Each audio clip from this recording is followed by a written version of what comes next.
Welcome back to Mayor Ganim's greatest podcast on earth. And I'm here with Bridgeport Mayor Joe Ganim. Welcome, Mayor. You sound like you're whispering. Not at all. No, thank you. I appreciate it.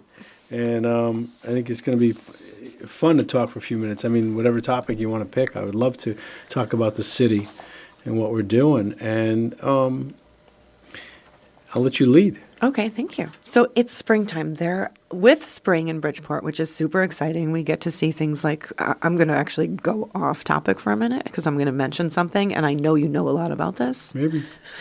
Daffodils. We're going to be seeing a lot of color in the city within the next several weeks. Yeah, and that goes way back to the whole beautification of the city. That Carl, maybe it's kind of presumed because we're the park city that we're just going to do it, but there was a point in time where I looked around and there were no flowers all over the city. A lot of the trees that we planted, the esplanades, the parks that we either enhanced and created over the years, I think have really added to that whole social fabric. And then building on it with a concept, a theme, I think, we've talked about it a million times. We try to brand it as a city that's transformed, proud industrial past. I mean, the arsenal of democracy, I think, was the phrase applied because so much of what was needed for the defense, World War II and so on, was Bridgeport or Bridgeport-based or Bridgeport-related. And then that transformation, though, like a lot of northeastern industrial cities, saw, instead of factory workers coming out of factories, artists coming out of old factory buildings that were converted. Cool inside, kind of looking a little factory on the outside, but you're not really sure, but something good's going on inside. And then to see that as an element of the fabric that we've built into Bridgeport and more. Right. So let's talk a little bit about that. So color, right? There's a lot of color. Flowers bring color. Art brings color. The creative element that we can see driving throughout the city. Why is it so important to bring that color to life? I mean, because like you mentioned, there were no flowers before and there was no art that was in a visible space. Yeah, I thought it was really important when you get off, and we're not perfect at this. Sometimes I'm critical, but when you get off a ramp in Bridgeport, there's a sign there that tells you a little bit, welcome to Bridgeport. It tells you 3, 4, 5 things that are probably where you want to go. And around it is planted flowers and hopefully some nice shrubbery. Now, somebody can go take a picture right now. I'm sure there's 1 or 2 or 3 that are just, not in their prime condition. But that's the goal, and that's the way it's supposed to work. And then from there, wherever we could enhance it with that. And then the mural program, which is more recent, I don't know if we're talking about 4 years ago or whatever, launching it with city funds, something you and I had talked about. If you don't know, was a communications director for the city, but did a lot more. I was like, what can we do? Let's get artists involved. Right. Let's sponsor it, and let's get the residual of that beautiful art in our city. And then you saw what's happened. I mean, people have gotten national awards for some of the artistic contributions. We're audio here, but there's some beautiful stuff if you get. And what's cool, even to me, and I get around the city a little bit here and there, obviously. Sometimes I turn around a corner, I didn't know there was a mural there, and boom, in a positive way, you're like, wow. And it kind of even changes the vibe in a real nice way of maybe that intersection or that area of the city. So I can see what it does for residents because it's a cool vibe, right? It's cool. There's color palette to my neighborhood. There's something interesting to see when I'm walking home. My children have fun in the area. What does it do, or what does it signal to visitors or people who are contemplating whether to buy a house in Bridgeport or bring their business here? Oh, I think very positive. I mean, how it hooked me way back was I was in Philadelphia. And I don't know where we were in Philly, but it wasn't a neighborhood that I was familiar with. And I saw this cool mural. And I said, why? I went over and I got out of the car, we stopped, took a picture of it. And it was that impressive on me. So I would think that ours is going to have some type of, maybe not similar impact, but some impact, favorable, positive, cool. I like that on other people around here now that I think it's 27?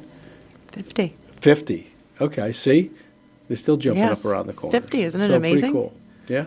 Yeah, so I want that. I mean, and you double that back with the emphasis and the resulting successes of everything from, large waterfront, sound side, 70,000 people come to Bridgeport for artists, to the amphitheater, what the arena has brought in over the decades, what even bringing back the circus and sports and, the ballpark that we had, that kind of anchoring. And now you see how it contributes to Steelpointe being successful. So I'd love to sit here and say, I had this master plan along with some great architects and planners 7, 8, 9, 10 years ago or 20 years ago, depending on the project. But it's kind of like so stupid. Of course, that's the plan. I mean, of course, that's what we wanted to do when there was derelict buildings in a section. If you could recreate that area with investment in a positive way, why not go after which that area was, some of the worst next to downtown real estate that there was. And then take a power plant and see what's going up in Steelpointe with, hundreds of units and new hotels and all that. You'll see the push starting of the car image that I usually give, which is like, how do you get a city going? How do you get a city going? You get there with your shoulder and you push, and you get more people to push, and then it starts taking off. It's kind of where I like to feel. My feel is where the city is in the direction we're trying to push it. Cool. So it's a lot of arts and entertainment go hand in hand. And I kind of look at New Haven, for example. If it wasn't for Yale and education, what would New Haven look like? Like Hartford, they used to be known as the insurance capital of the state. I don't know if they are anymore. But Bridgeport now grasping onto this arts and entertainment, to me it looks like it has become home to a lot of creative spaces and creative people. Yeah, and more so than you think. Because you go all the way back to the Reed's building, which was converted into artist housing. That project we started years back still sustains itself. You talk about the Nest. I know we have, if I go through and just think about the Knowlton, Metro Art Studios, Housatonic Museum of Art, which, the best kept secret is that you've got Rembrandts and other great artwork in that building here in the city of Bridgeport, hopefully well insured, etc. So it's a lot more, and if you're in tune with it, it's there. That's why some of the funky restaurants are popping up and being so successful in downtown.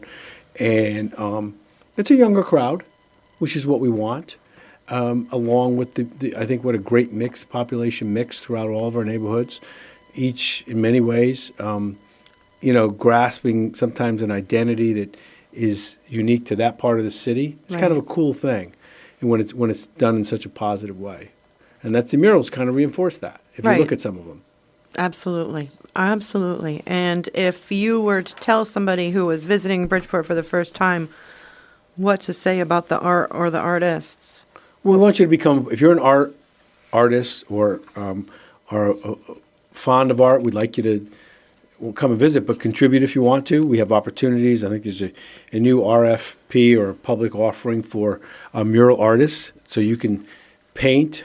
You're compensated for it. I don't know exactly how it works, but you're compensated for it, and you have art that hangs on a very prominent, large place in the largest city in the state of Connecticut, which is part of one of the largest mural, I guess, collections now, excluding or including Backsay that we have in the city of Bridgeport as well. It's a kind of you're not kind of the ground level, but a little bit past the ground level is probably a good place to kind of hang your wares if you can, and we're just going to keep going with it. Oh, that's pretty cool. So Bridgeport is a giant canvas, and you can be part of the collective. I wish I was more artistic, both with my words and with my actions, Ro. All right. Well, thank you, Mayor Ganim. Clearly, there's a lot happening across the city, and we appreciate the insight. And to our listeners, make sure you join us for the next podcast episode of Mayor Ganim's Greatest Podcast on Earth. Thank you, Ro. Thank you. That was good. That was 10 minutes. Oh, good.